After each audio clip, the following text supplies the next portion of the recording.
কৃষক কার্ড বিতরণ কর্মসূচির উদ্বোধন করতে কাল টাঙ্গাইল যাচ্ছেন প্রধানমন্ত্রী তারেক রহমান। তার এই সফর ঘিরে জেলা জুড়ে বইছে উৎসবের আমেজ। সমাবেশ স্থলে চলছে শেষ মুহূর্তের প্রস্তুতি। দুপুরে সমাবেশ স্থল পরিদর্শনে গিয়ে কৃষিমন্ত্রী আমিনুর রশিদ বলেন, উৎপাদন থেকে বিপণন প্রতিটি ক্ষেত্রে কৃষকদের অধিকার প্রতিষ্ঠায় কৃষক কার্ড চালু করেছে সরকার। টাঙ্গাইল থেকে কামাল হোসেনের পাঠানো তথ্যচিত্রে আরও জানাচ্ছেন সুলাইমান কবির। সরকার প্রধান হিসেবে দায়িত্ব নেয়ার পর ঢাকার বাইরে দ্বিতীয় সফর হিসেবে মঙ্গলবার টাঙ্গাইল যাচ্ছেন প্রধানমন্ত্রী তারেক রহমান। মাওলানা আব্দুল হামিদ খান ভাসানীর কবর জিয়ারতের মধ্য দিয়ে দিনের কর্মসূচি শুরু করবেন প্রধানমন্ত্রী। পরে জেলা শহীদ মারুফ স্টেডিয়ামে কৃষক কার্ড বিতরণ কর্মসূচির উদ্বোধন করবেন তিনি।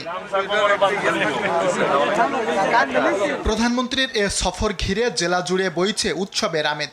তাকে বরণে প্রস্তুত দলীয় নেতাকর্মী থেকে সাধারণ মানুষ। দুপুরে সমাবেশস্থল পরিদর্শনে গিয়ে কৃষিমন্ত্রী আমিনুর রশিদ বলেন, কৃষকদের ভাগ্য পরিবর্তনের মাধ্যমে দেশের অর্থনীতিকে এগিয়ে নিতেই কৃষক কার্ড বিতরণ করছে সরকার। বাংলাদেশের প্রথম কৃষক কার্ড যে চালু হতে যাচ্ছে, এটা এই টাঙ্গাইলেই আনুষ্ঠানিকভাবে মাননীয় প্রধানমন্ত্রী উদ্বোধন করবেন।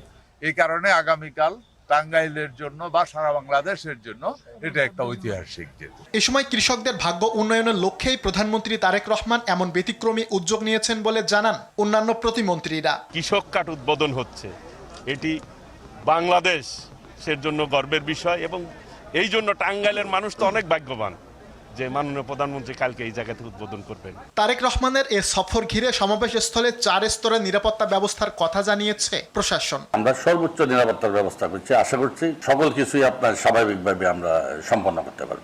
নির্বাচনী প্রতিশ্রুতি অনুযায়ী টাঙ্গাইল থেকে কৃষক কার্ড বিতরণের উদ্বোধন করায় খুশি জেলাবাসী। সুলাইমান কবির, RTV।